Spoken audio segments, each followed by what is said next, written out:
друзья мои, я в Черкесске с кем познакомилась? Дочь великого Ибрагима Джабаева. Представляете, оказывается, она тоже музыкант, известный, талантливый. В музыкальной школе номер 3 работает в городе Черкесске, и зовут ее Лейла. Здравствуйте, Лейла. Что-нибудь расскажите об отце, каким вы его помните? Я его помню очень хорошим человеком, очень одаренным. Он был очень талантливый человек во всех отношениях. И в отношении музыки, и в отношении актерского мастерства. Великолепный мой друг, хороший отец. Здорово. Хороший супруг, что я могу еще сказать. Просто хороший человек. Все, кто его знал, все его всегда очень любили и уважали. Его песни стали народными. Многие песни поются как народные. Вы могли бы назвать несколько вот таких названий песен отцовских? Да, у него песни были значимые очень в этом плане, потому что самые ведущие песни его творчества это были две песни.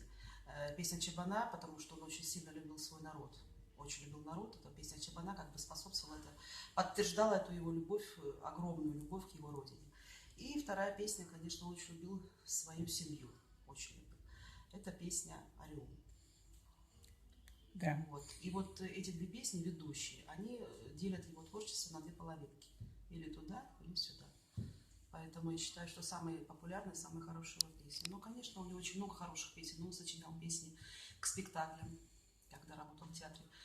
К 7 спектаклям он сочинил музыку очень хорошую. Он сочинял на хор-радио очень много песен, его популярные были песни, очень хорошие. Сейчас его песни тоже очень популярны, особенно «Орел». Часто исполняется даже не только на концертах, какими-то там группами, ансамблями, даже в ресторанах города Черкесска. Люди, простые люди дома поют. Это ее да, тоже. это они стали Она стала народными, народной песней стала. Да, они стали народными. Спасибо большое. И вот вы пошли по стопам отца, получается. Он Нет. на каких инструментах играл, нет? Я не пошла по стопам отца, Да вы я что? пошла по стопам его желаний. Желание. Он очень хотел, чтобы я закончила музыкальную школу, чтобы я закончила музыкальное училище и работала преподавателем музыки. И, в принципе, я за это ему очень благодарна. Я свою профессию очень люблю. Спасибо большое. Сыграйте что-нибудь из творчества отца Ибрагима. Ну, это популярная его песня, вы прекрасно знаете, да?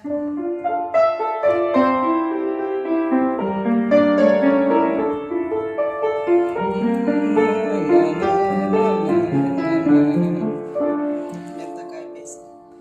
Ну, у него много песен, я даже не знаю, что вам предложить. Вот, допустим, к спектаклю «Муж моей жены» у него были очень хорошие песни, вальс был хороший, песня про поезд, песня про вальс любви. Ну, я не знаю.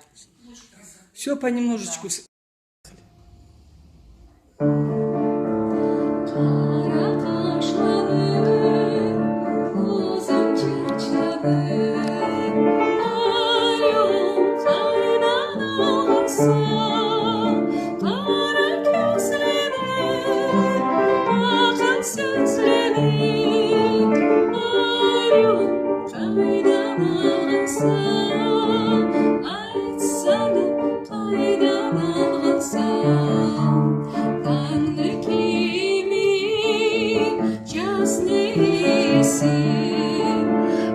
Orel, kaynanan